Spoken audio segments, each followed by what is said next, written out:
Have you ever been told, take responsibility for your part of an upset, and found yourself feeling like they were actually blaming you?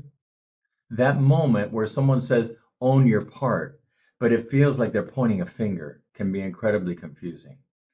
I'm Lawan. Welcome back to Uncover Your Authenticity. Today, I want to talk about taking responsibility for our part in creating our reality and creating our relationships without turning that into blame.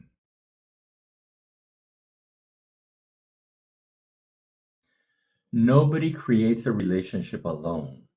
That's something my teacher used to say.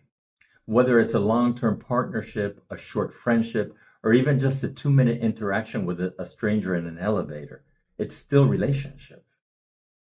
And every relationship is co created. Every single person involved brings something into that shared moment. As long as we blame others for how we feel in relationship to them, we're going to give them all the power. The truth is, we can't heal our past without accepting our part in creating our present. But when we stay in blame, we stay powerless. We can't change other people, only ourselves.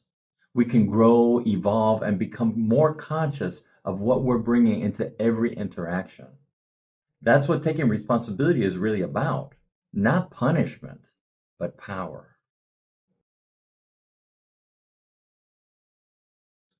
Now, here's something interesting. When we talk about taking responsibility, some people immediately hear blame. They say, oh, so it's all my fault then? But that's not what's being said. That reaction is often just a defense mechanism, a way to avoid vulnerability. And sometimes that reaction becomes a sneaky way to keep blaming others. Because if I can make myself the victim again by saying, oh, so I guess I'm to blame, then I don't have to actually look at my own part in it. It's a bypass. It avoids the deeper truth that we all contribute to the quality of our relationships and interactions. And here's why that reaction is so common. All our lives, we've seen people pointing fingers at each other. Our parents, our teachers, our partners, even politicians, everyone blaming someone else for how they feel. So it's only natural that when someone says take responsibility, it feels like they're just blaming us too.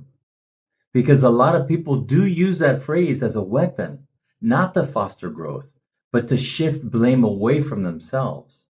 So of course it gets loaded. Of course it triggers defensiveness. But what we're talking about here is very different. This isn't about shame or fault. It's about freedom.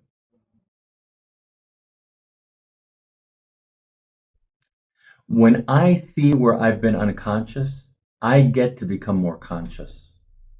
When I recognize where I've reacted instead of responded, I get to make a different choice next time.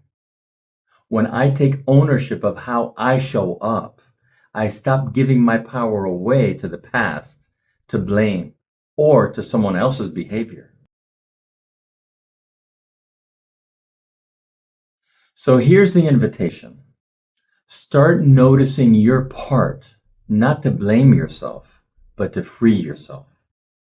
Because the more conscious you become of how you contribute to what's happening, the more empowered you become to create something new. This isn't about being perfect. It's about being authentic. It's about being willing to grow. And it's about creating relationships that are grounded in truth, not blame. So the next time someone says, take responsibility, pause for a moment.